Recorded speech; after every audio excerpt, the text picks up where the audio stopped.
Nicole Khalil, and if you are a regular listener of the This Is Woman's Work podcast, you've probably figured out that I really believe messaging matters and that I also have a lot of pet peeves, discomfort, annoyance, and sometimes distaste when important ideas or concepts are framed or messaged in a way that waters down, misrepresents, or sends false messages about that idea or concept. I love different perspectives, but I'm always paying attention if something both speaks to me and is inclusive of other people. If it's messaged as a one size fits all or a right or wrong versus a perspective or one way of seeing something.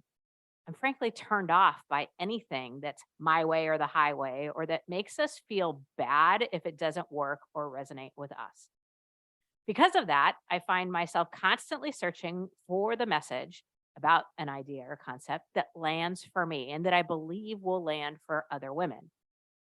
An example of that, and our topic for today, is the idea or concept of work life balance. I value the intention of the message, which is that work isn't supposed to consume our entire lives. But the balance part is confusing for many. And it always sort of hit me funny in that it implies that we leave our lives when we go to work. And as somebody who loves their career, I'd say my work is very much a part of my life. There's also work life blend, which I think speaks more to extroverts and can become an excuse to just bring your kids to all the work events and has us a lot of times just doing more, less strategically. And for the record, I'm not against either of these concepts. It's just that neither of them feel like the right fit for me and for many women that I talk to. So I'm doing what I like to do in situations like this. I'm remaining open to different perspectives and being mindful and reflective about what speaks to me and what doesn't. I'm leaning into curiosity by asking other people about it. And I'm testing out some things until I find out what does fit, what feels right, empowering, and productive for me. So it's in that spirit that I invite our guest, Dr. Sohee to join me today to talk about how to succeed as women at life, which of course includes our work. As a top leadership coach, keynote speaker, leadership development expert, and Amazon bestselling author, Dr. Jun works with emerging leaders and executives to unleash their untapped power for themselves and their teams. She's worked over 20 years in the corporate world and is here today to talk about how we can build trust with and for ourselves so we can create the work life, whatever you want to call it, that we want. Thank you so much for joining. And I'm just curious your reactions to my introduction, your thoughts about Yeah. work-life balance or work-life blend or any other approaches. What speaks to you, what doesn't? Oh my gosh, Nicole, I was like biting my tongue trying to be like, first of all, thank you for having me. And what I hear you say is that first and foremost, you're really curious about learning more about different aspects of this. And as you were talking about this work-life balance concept, for me, I have an allergic reaction to that word. I really, really do. And that's both from a lived experience of trying to balance it all as a very high achieving woman. You know, I want to do all the things, I have high aspirations. And what I have come to is a different perspective, and I'd love to share it with you, which is this concept called work-life integration.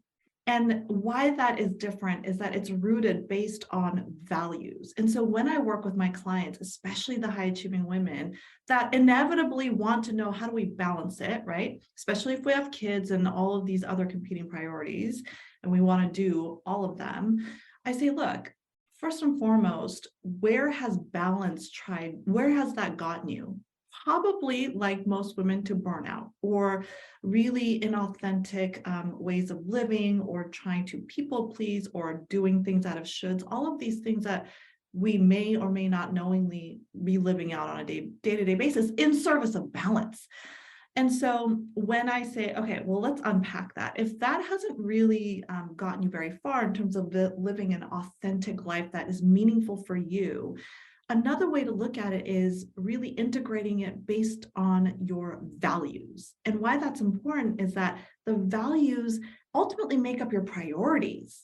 And so with my clients, I work really hard to get them to unpack shoulds, unpack people pleasing, unpack these things that we've been conditioned to do, mostly as women, in service of balance.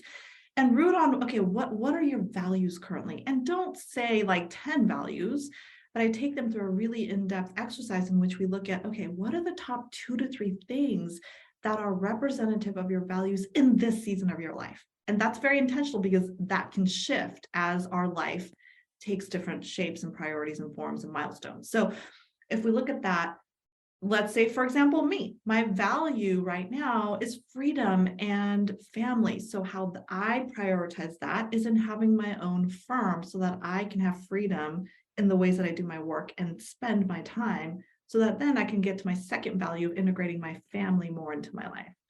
So that's just the start of it. But yeah, it's about integrating based on values, which makes up the priorities, and letting go of the rest.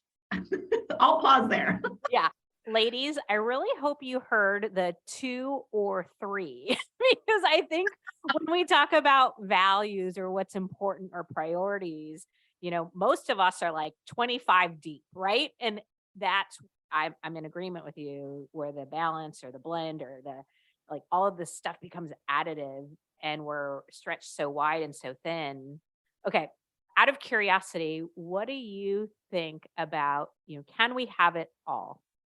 Ooh, so that's changed for me. I think in my early career, I was like, yeah, duh, I'm gonna have it all. I mean, I'll have the corner office and I'll have the family life someday.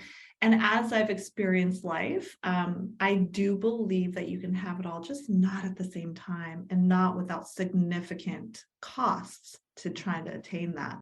So yeah, I firmly believe on this side of, I'm 20 plus years into my career and having had gone through some things, I don't believe you can have it all at once with deep satisfaction. It's funny, it's been a progression for me too. Like it Hmm. evolved. Like I had the original reaction of like, of course we can have it all. And I still believe if we're thinking about it in comparison to men, I think we should be able to have what other genders can have too. If it all means successful professional life and an engaged and happy home life, then I do believe from that lens. What I really, really agree with you is we can't have it all the time, and maybe what we kind of have is what matters most. Yeah, that's a very nuanced and important distinction because then to me that goes back to the values part. Exactly. Because if we're just trying to have it all, for me, when I think of all, it's like literally you're gonna be the good friend, the good mom, the good sister, the good whatever, great worker, and also be put together and also, kick ass in every aspect of your life. That's really high pressure. And so if you think about it from like what's the most important to what you said, that calls it down to, okay, let's like get rid of the other things. And what are those 2 to 3 things that are really important in this season? I love that. Is really speaking and resonating with me. I've heard the concept of integration before. For some reason, I put it in a category of like integrating work with life and family. But what I'm hearing is you mean integration of our values, of what matters most. So I know you've already explained that, but can you dive a little deeper into that? Because it feels like a different lens on something that's being sort of thrown out there. Yeah, I love that question because people ask me that all the time. What does it actually mean in practicality? So, for me, I'll take me as an example. As I shared, freedom is one of my core values, and how I have integrated that into my life is taking the risk of having my own business in service of that freedom. And so, for me, that means on the daily, I may say no to some clients because it then doesn't allow me the freedom to work with clients that I really want to bring value to, or that I, can help in the best way. So it's freedom in all those ways that I didn't have before when I was in the corporate world, where you just have to do the work, right? And you don't have much choice in that oftentimes. So I get to do that, how I spend my time being on this podcast. I get to architect my time, and that is an integration of freedom for me, which includes, oh, my kids are important. I have 3 kids. I'm a single mom. So that means then I want to be able to be there in the ways that matter most to them. Not all the time, not every day, not in any quote unquote perfect way, but in the ways that I can combine freedom and the family stuff that matters. So those are the 2 most important things right now for me in this season. And how it plays out daily is like I look at my schedule and, I really want to be there for my daughter's hockey game because she's going to play in the championship game. I might have not gone to the other ones, but the freedom to choose the ones that are important to her and me, that's how it integrates into my life. Mhm. Okay, so out of curiosity, as Yeah. you integrate the value of freedom, and it sounds like, and I love that you said that this may evolve and change. What either values or things did you have to set aside or sacrifice or let go of in favor of freedom? So I'll share one example in my Yeah. life. I also made the choice to, start my own business. And I know one of the things I sacrificed or gave up was the feeling of safety or security of the, steady paycheck of this. And like, it was scary. I'm not saying, it was an easy choice, but for me, because I was clear on what I valued above safety and security, it was an obvious choice at the time. I feel like you and I are like so like soul sisters. I don't know, but it's a similar example for me. I mean, growing up as an immigrant, I'm not first generation. I came to the States when I was 6, and my parents worked all sorts of odd jobs to make ends meet. So I tell that story because the safety, financially, job security, it was ingrained in me from the very beginning. And being an Asian American, it was like educate you, go, get the safe job, get a medical degree, all of those things that we're told, because the intention is good. And that safety value and security value was deeply something that I had to early on in my career. And I had to really unpack that in service of the changing needs and the changing priorities that I wanted to integrate. So I had a very I would also say, Nicole, like what's really safe and secure these days, right? I mean, the Right. pandemic, that out the window. Yeah. So I put that in quotes, but early on in my career, I took what I thought were safe jobs, internal roles where, with long established companies, because that meant safety and security. And I would have a paycheck every week or every 2 weeks. That's how that played out. And it started to bristle up against this freedom value that started to emerge more and more later on in my life and career. So that's how that morphed. And it does morph and it does change. And I think I get energized by this concept too of honoring the change. A lot of us get stuck in that value or what it was and really can't make the transition or start integrating different values. Mhm. So I'll say that too. But yeah, safety and security is one that I have really had to shed in service of where I am now. Yeah, I think it's a really great example of we can have what matters, but we can't have it all. And I'm not saying that there isn't something that exists out there that doesn't include both freedom and safety and security, but it's few and far between. More often than not, you trade off one for the other. And as a side note, I don't think either of us are encouraging every woman to become entrepreneurs. We're encouraging you to think about that core 2 or 3 values, right, that you said, and then how do you integrate those into your choices, your life, your Yeah. business, your work?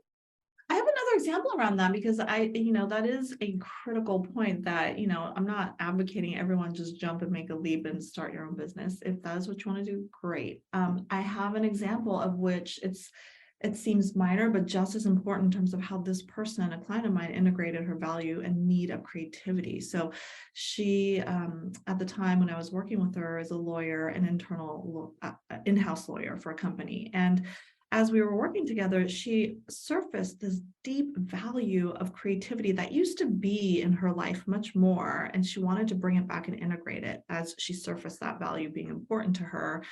And so we looked at different ways. Well, how do you define creativity? What does it look like for you? And how do you envision it being in this part of your life and career? And so she was like, you know what, I really want to start writing again.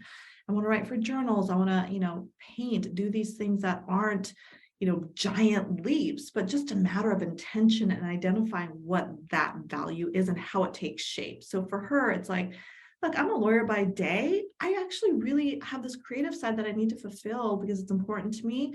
And I want to do it by way of writing and painting. So that's how we integrated it back into her life.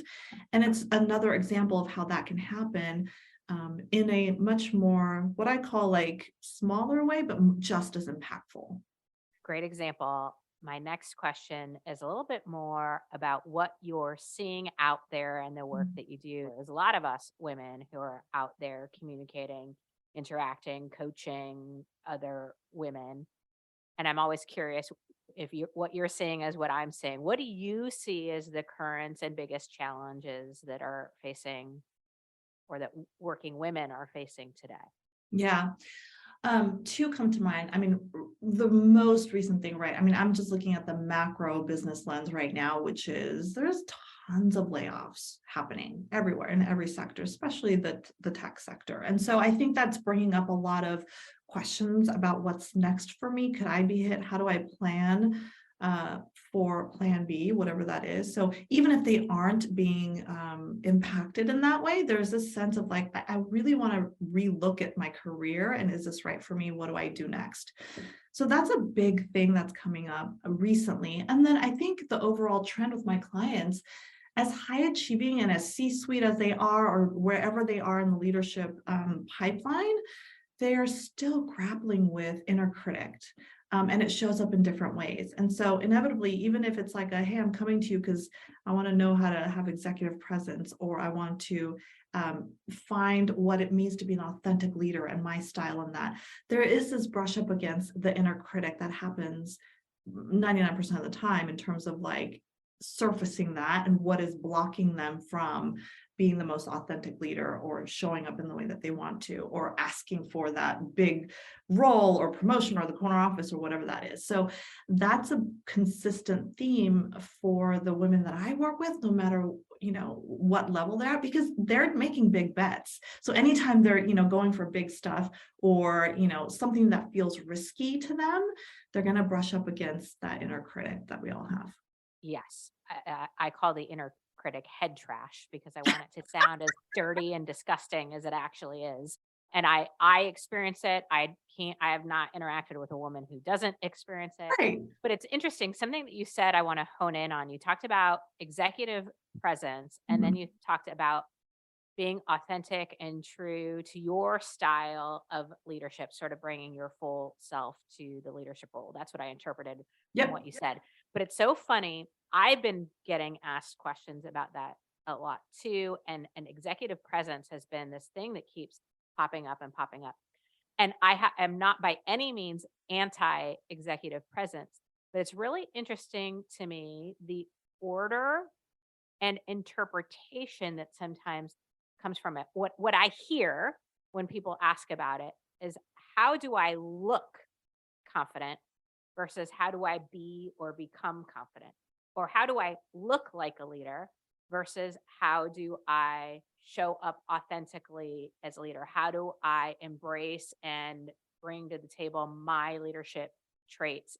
So you said both, but I'm curious if you think it's a chicken or the egg. We're not sure which one comes first. Do you think if you focus on Mhm. being authentic and developing your leadership style, that you can create executive presence from that? So I love that question. That's such a good one, and it's very nuanced. And here's the thing. I think, first of all, there was a recent article, and I can't remember the publisher or the source of the article, but the essence of it is around this concept of executive presence that they're challenging. Does it really mean be like Bob in the corporate world? And you may have seen that too, Nicole. And so I think there's, especially for the women that I work with, and it's really about, okay, my belief as a coach is that when we work from our strengths and build from that, That's what authenticity is, right? And not to say that we couldn't incorporate a little bit of Bob's whatever, to exude confidence or to amplify certain things that are warranted or rewarded in certain cultures. We can talk about that too, but it is, what are your strengths? How do we play to that and amplify you in a way that makes you feel authentic? So an example is, I worked with an executive. She's a female executive in a male dominated industry. It's the gaming industry. And she came to me with this question of like, I really want to lean into this leadership and provide mentorship and give back. And I actually don't know what authentic leadership looks like for me. And so we really dove into, well, what do you naturally want to do? And how do you want to lead? And that's not a bad thing. How do we amplify that? And then also help you command presence in the rooms that you're in so that you get the accolades and that you're heard in the way that you want to. And so that may take a little bit of finessing, but in essence, it's looking at, okay, where are your strengths and how do we play that? Does that answer your question? It does. And I think it's an important point that you made. I see myself in it, but this idea that we, especially in male dominated industries, but even in more often than not, we're seeing more men as we go higher up in the leadership ranks. A lot of times, whether it's conscious or unconscious, we're learning about what it looks like, what it means, how we act as a leader from that male perspective. And Mhm. so I loved the authentic leadership as about looking inward and finding out about your natural abilities, your unique traits, your talents. And we can learn some things from other people and be open to that. But how we maybe too often default to, if I'm going to be a leader, I need to look like that person, I need to act like that person. Yeah, and And that's how the challenge usually presents itself, right? It's like, oh, I want to look like so and so. It's like, all right, do you resonate with that? So that's what it usually comes back to. And or even, is that even a possibility for you? So I can think of a lot of leaders that I experienced early in my career that I would put in the category of charismatic leader. I have gifts and abilities and talents, but charisma is not really one of them. I'm introverted. And so I made up I could never be a good leader because I couldn't do it that way. And it yeah, took me a while to figure that out, that was just one style.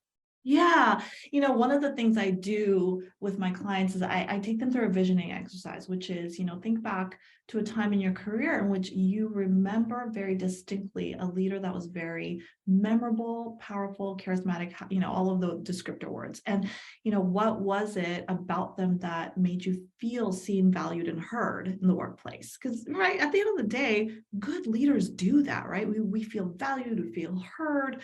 Um, and seen. And so when they think of that example, it's not because they were the best speaker in the room. It's not because, they were great at setting strategy. That's a part of it. But what people remember is that they felt a certain way being around somebody. That is what charisma is. We have this certain definition of charisma that is much more extroverted, outlandish, like the typical well-spoken and high energy. And that's a very flat way of looking at charisma. It's really about, how did that leader make you feel? And how do you tap into that? And one of the things that I posted recently, Nicole, is I put this on LinkedIn, that empathy is a human leadership trait. It is no longer a genderized, hey, women can do well because, in leader, because they can show empathy. It's, how do we as leaders, whether you're male or female, demonstrate empathy? Because guess what? In this crazy, volatile world that we're in, that is one of the most important things a leader can have. So I'm very passionate about that. I hear you. Okay. I want to ask a final but big question. From your perspective, how can women succeed at work and life? And is there anything we need to unlearn in order to do that? Ooh, yes, I talk about unlearning a lot. In fact, one of my coaching circles that I hosted was about unlearning habits. So what I say is, all right, as much as you can, step one is to unpack the shoulds that we carry around. What are the things that we think we should do, and identify those things, and then figure out if that aligns with your values, right? I'm very passionate about going back to your values, because that's where people feel the most integrated and authentic. So if a should that you have is, gosh, I got to maintain a certain physique and body perfection at all costs, is that a should that you think because of something that was conditioned to you, or is it a value of yours to be fit in service of something else, right? Check yourself on those things and start narrowing that down. Really get crystal clear on the top two to three values. So, hey, this went by so fast. Thank you for your wisdom and for your perspective and a new lens. I love conversations like this, especially about something that just hasn't felt right to me yet. So, if Yeah. you're listening and this is feeling right to you, you can find Sohee on her website. It's soheejunphd.com. We'll put that and her LinkedIn and Instagram in show notes so you can find and follow her. I know you have a book coming out here in October. Can you tell us a little bit about that so our listeners can find it and you? Yes, so thank you, Nicole. I have this book is going to be a culmination of all of the women that I've had the honor of coaching and their wisdom about how to succeed at work and life. And this exact topic that we're talking about, it's all the nuggets that people want to ask but don't, or they only share in their closest circles. And it's in a book and it's data driven and around the biggest challenges. And so it's going to drop in October. And I can't wait for people to read it because it's, for me, I know very helpful to know that others have gone through similar challenges, and to know how they navigated it is just gold. 100%. So we'll send people to your website so they can find the book and everything else that you're offering. Thank you for your time and wisdom today. Thank you for having me. Yay. Okay, friends, the best lesson I'm taking away from our conversation today is to trust ourselves. And I know that sounds not at all shocking that I'd hear that above everything else, given my obsession with confidence and trusting ourselves. But what I want to say is if success looks like balance or a blend or a tornado or a beach in Bali, you are first and foremost the decider of how you want to integrate work and life, as well as how you define success. Start with your values. What if we started there and asked ourselves what we really want, what really matters, and where we really want to be investing our time, energy, passion, and talents? And from that place, what if we believed it was all possible? That we could have and create, that we could commit to the most important thing.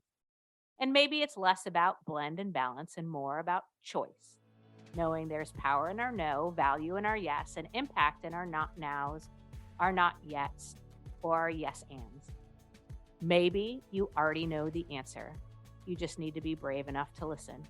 All I know for certain is this is the life we have to live, and it's my greatest desire that we live it with intention. Doing it all is old news. Doing what matters, now that's woman's work.